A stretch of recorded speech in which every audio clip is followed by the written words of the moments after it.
guys, I can't wait to teach you how to make honey-filled, twisty, flaky, buttery, amazing campfire biscuits.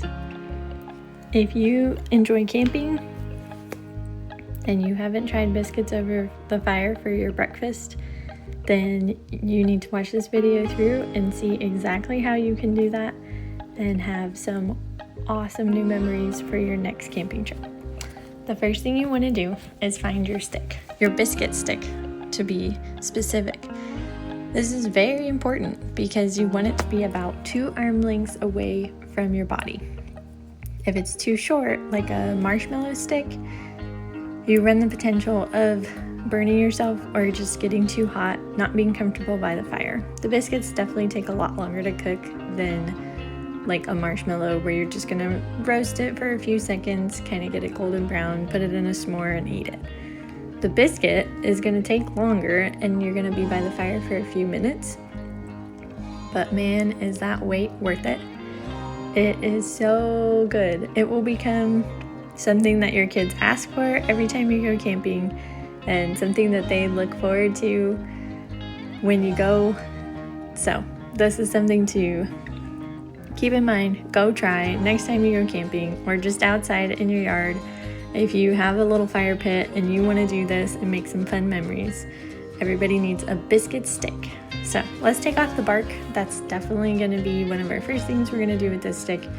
One, because the stick's been on the ground and we don't know what's been all over it, and it's just a great way to get germs and the bark off. The bark will actually come off onto your biscuit if you don't take it off. And like you saw, I just picked up a stick that was already dead. It was laying on the ground. I didn't cut down a new tree or anything. And I'm just gonna shave it down and get the bark off, get any splinters off. You don't want that in your biscuit either. If you've got knobs on the front, kind of like I do of where the branches were, it's not as big of a deal because it'll actually help you keep your biscuit on. So just keep working your way down and make sure that you're comfortable with it, cleared as much as you want out of it. If you kind of work into the wood and you see that like areas of it look rotted or it's kind of brittle, maybe it's breaking off as your knife is cutting through it, that is not the stick for you. You want something that doesn't bend either, so not too green, because if it bends, then it's not going to hold up your biscuit. And if you've got your fire going, you want to go ahead and move the big logs around so that you can see the coals.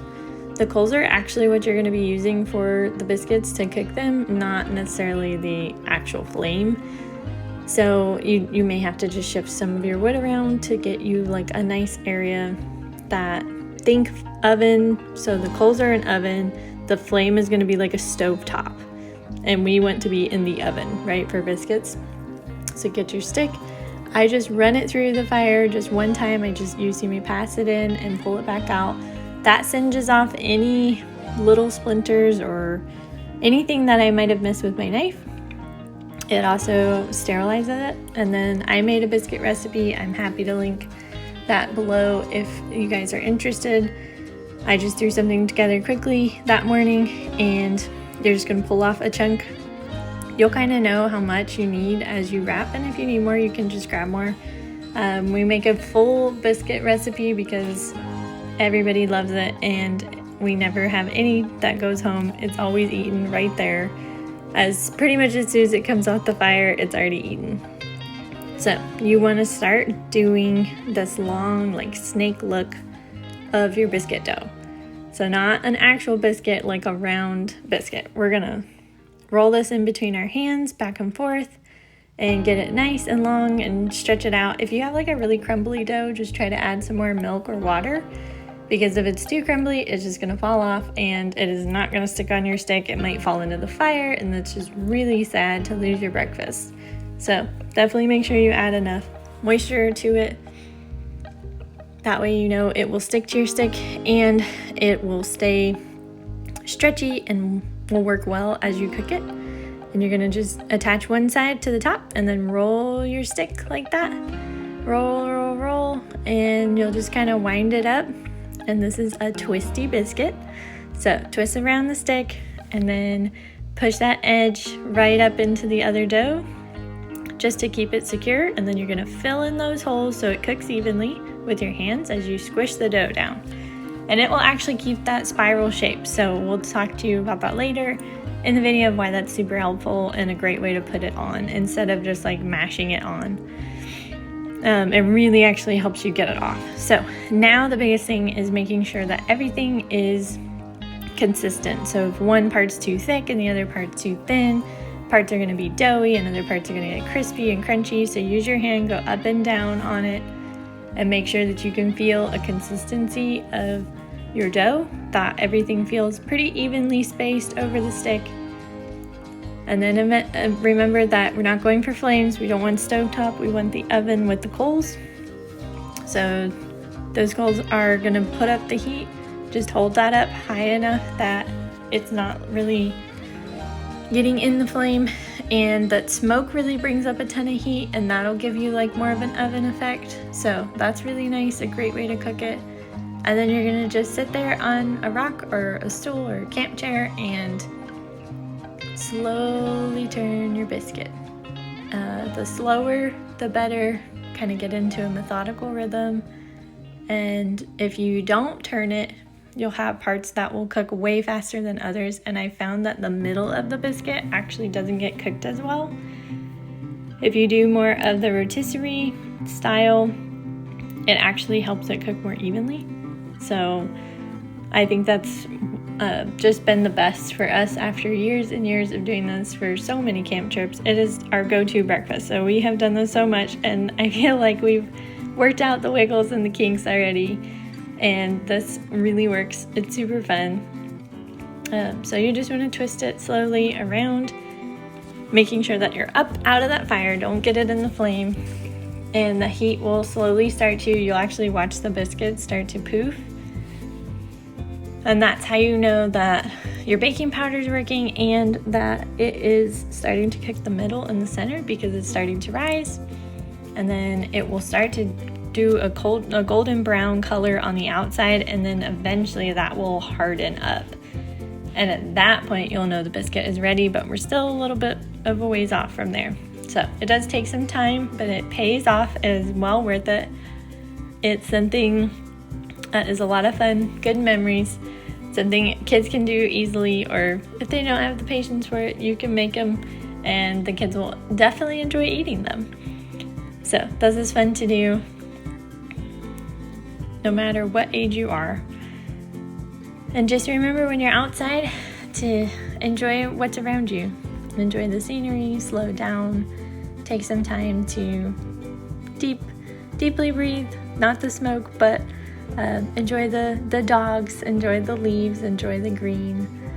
And it's just nice sometimes to take a minute away from the fast-paced life that a lot of us live and the work that we do, to just have something different on a weekend, or being intentional about going somewhere and breaking up our schedule, resting our minds and our bodies. And it's just a recharging process that is so healthy for us all. And it's something we've intentionally carved into. We try to make every Saturday a day that we do something different from the housework, different from the workday life, whether it's a hike in the woods with the dogs, whether it's starting fires and enjoying the warmth of it, whether it's cooking food, and all of those things are just a nice break from the everyday life that we all enjoy, but sometimes just need to take a step away and refresh ourselves.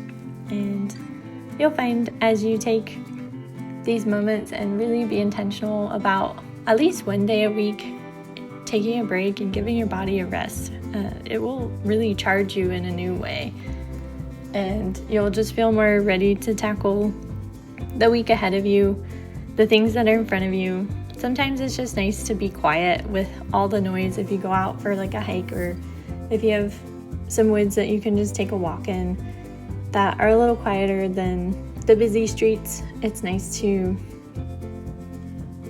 give your mind a break from all of the input and footage and phone devices that definitely take up time and our attention, and they do help us not be bored, but sometimes we need to learn to take a step away from all of that and get back outside and enjoy what's out there.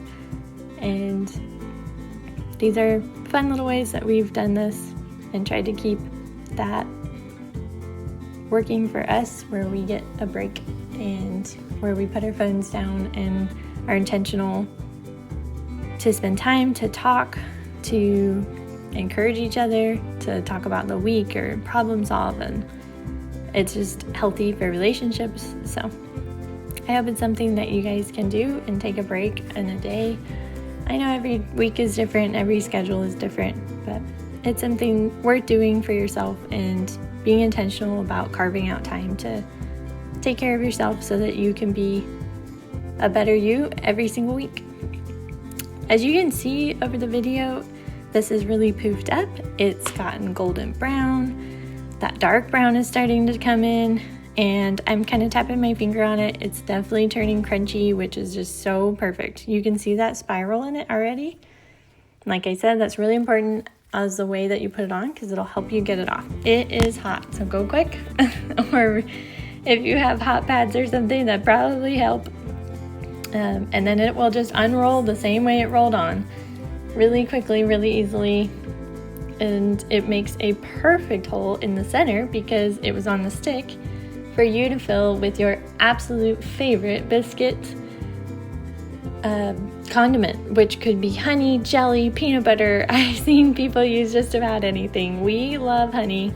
We love to support our local farms right here, people that make their own honey, and it's just so fun to know where our honey is coming from, and so we enjoy supporting them, our local farms, and it tastes so good on the smoke flavored biscuit, and you can see how flaky it is. It's just breaking apart. So yummy.